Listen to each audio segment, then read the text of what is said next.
मतलब निकल गया है तो पहचानते नहीं। ये गाना फिल्मी दुनिया और फिल्मों से जुड़े लोगों पर एकदम सटीक बैठता है। यूं जा रहे हैं जैसे हमें जानते नहीं। फिल्मी दुनिया में बड़े से बड़े दिग्गज को बुरा वक्त देखना पड़ा है।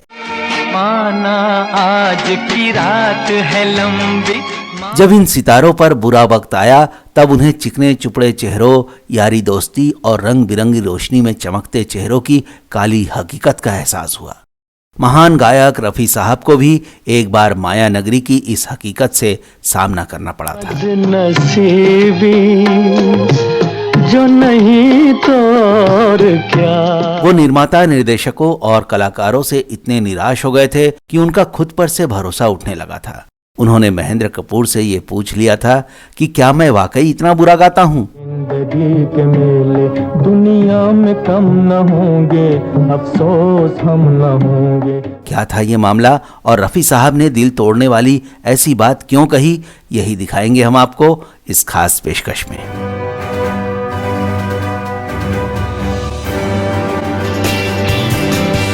मोहम्मद रफी ने अपने गानों से न केवल हिंदुस्तान बल्कि विदेशों में भी जबरदस्त पहचान बनाई थी। मैं गाऊं तुम सो जाओ। साल 1941 में बॉलीवुड से गायकी का सफर शुरू करने के बाद दिन पर दिन रफी साहब लोकप्रियता की बुलंदियों पर चढ़ते गए। उनकी गायकी के आज भी लोग दीवाने हैं। जन्म जन्म का साथ है तुम्हारा हमारा। मोहम्मद रफी ने अपने करियर में करीब 28,000 गीत गाए।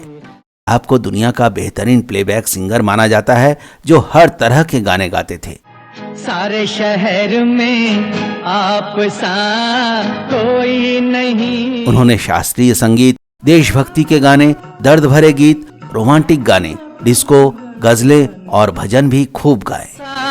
सादगी पे आपकी लाह मर गए। उनके नगमे लोगों को किसी भी हालत में अकेला नहीं छोड़ते।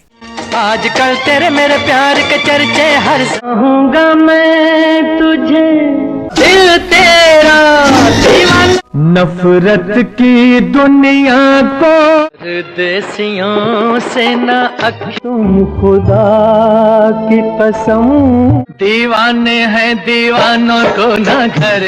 उनके गाने अगर आपको थिरकने पर मजबूर कर देते हैं तो वहीं प्रेमिका से अपने दिल की बात कहने और जुदाई में जल रहे आशिकों की कहानी भी बता देते हैं।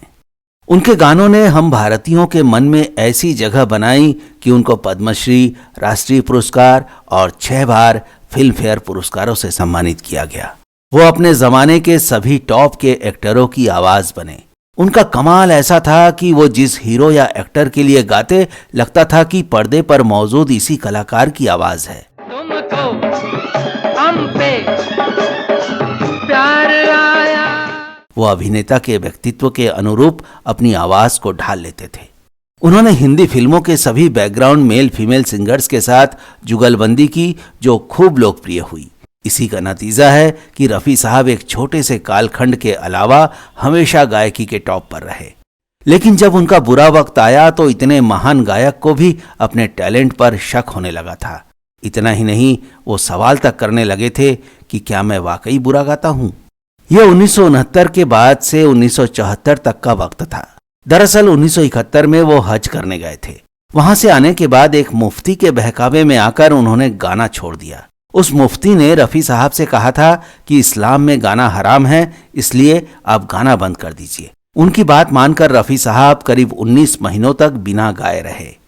यही वक्त था जब फिल्मी दुनिया में किशोर कुमार का सितारा बुलंद होने लगा था। बाद में नौशाद साहब ने रफी साहब को समझाया कि मियाँ, कहाँ इन फालतू की बातों में आ रहे हो, ये गाना छोड़कर गलत कर रहे हो। आप ईमानदारी का पेशा कर रहे हो, किसी का दिल नहीं दुखा रहे। आप अपने गाने से इतने लोगों को खुश रखते हो, ये भी एक तरह से खुदा की इबादत है। आपको खुदा ने इतना अच्छा गला दिया है तो गाना मत छोड़िए, फिर से शुरू कर दीजिए। इसके बाद रफी साहब ने गाना शुरू करने का मन बना लिया। लेकिन तब तक गायक के रूप में किशोर कुमार की लोकप्रियता आसमान पर पहुंच गई थी। आराधना में उन्होंने सबको प्रभावित किया था। 1969 के बाद किशोर कुमार ने कमाल के गीत गाए। इन फिल्मों के सभी गाने ब्लॉकबस्टर साबित हुए। फिल्मी दुनिया चढ़ते सूरज को सलाम करती है तो सभी निर्माता, निर्देशकों और कलाकारों ने किशोर कुमार से ही गाना गवाने को तवज्जो देनी शुरू कर दी और रफी साहब को एकदम अकेला छोड़ दिया। साल 2017 में आई डॉक्यूमेंट्री दास्तान-ए-रफ़ी में मशहूर गायक महेंद्र कपूर जी के बेटे रोहन कपूर ने रफी साहब के बारे में दिलचस्प खुलासा किया था। रोहन कपूर के मुताबिक मोहम्मद रफी निर्माता, निर्देशकों की उपेक्षा से काफी परेशान रहने लगे थे। ऐसे में उन्होंने एक दिन महेंद्र कपूर को फोन किया और कहा, यार मैं बड़ा उदास हो गया हूं, तुम मिलने आ जा। हम आपको बता दें कि महेंद्र कपूर उस जमाने के सभी गायकों में सबसे कम उम्र के थे, इसलिए सभी उनको अपने छोटे भाई जैसा प्यार करते थे। लेकिन महेंद्र कपूर और रफी साहब के बीच गुरु चेले का रिश्ता था। महेंद्र कपूर जी 12 साल की उम्र से रफी साहब के संपर्क में थे और कहा जाए तो उनको अपना भगवान मानते थे। रोहन कपूर ने बताया कि जब पापा रफी साहब से मिलने पहुंचे तो वो बागीचे में अकेले बैठे हुए थे। थोड़ी बहुत इधर उधर की बात के बाद रफी साहब ने पापा से कहा कि महेंद्र, कमाल हो गया यार, वो प्रोड्यूसर जो मेरे पैर को हाथ लगाते थे, प्रणाम करते थे, अब मेरा मुंह देखकर आगे निकल जाते हैं। ये लोग तो मुझे पहचान तक नहीं रहे हैं। मतलब निकल गया है तो पहचानते नहीं। रफी साहब ने पूछा, तू बता, क्या मैं बुरा सिंगर बन गया हूं? अपने गुरु और अपने आदर्श रफी साहब के मुंह से ऐसी बातें सुनकर महेंद्र जी हैरान रह गए। उन्होंने सोचा भी नहीं था कि कभी रफी साहब को ये दिन भी देखना पड़ेगा।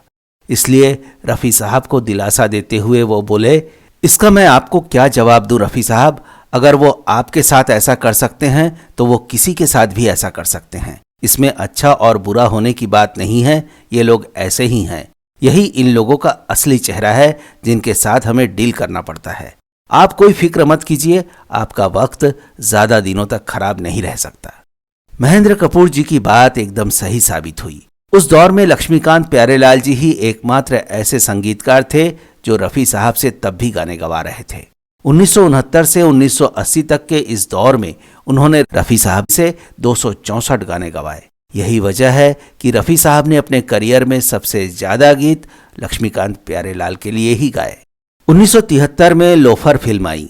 इस रोमांटिक थ्रिलर में लक्ष्मीकांत प्यारेलाल के कर्णप्रिय गीत, खूबसूरत कहानी, कसा हुआ निर्देशन, धर्मेंद्र की हीमैन टाइप बॉडी, मुमताज की अदाओं का जादू और अमीरों की ऐशो आराम वाली जीवन शैली की नुमाइश के साथ एक नए मोहम्मद रफी की झलक लोगों के सामने थी। उनके इस गाने ने खूब धूम मचाई। आज मौसम बड़ा बेईमान है। इस फिल्म के गाने की सफलता के बाद निर्माता, निर्देशकों को समझ में आ गया कि रफी साहब कभी चूक नहीं सकते। रफी साहब के गाने फिर से दर्शकों के दिलो दिमाग पर छाने लगे। इस खास पेशकश में इतना ही। आपको ये वीडियो कैसा लगा दोस्तों, कमेंट करके जरूर बताएं। आपका बहुत बहुत धन्यवाद।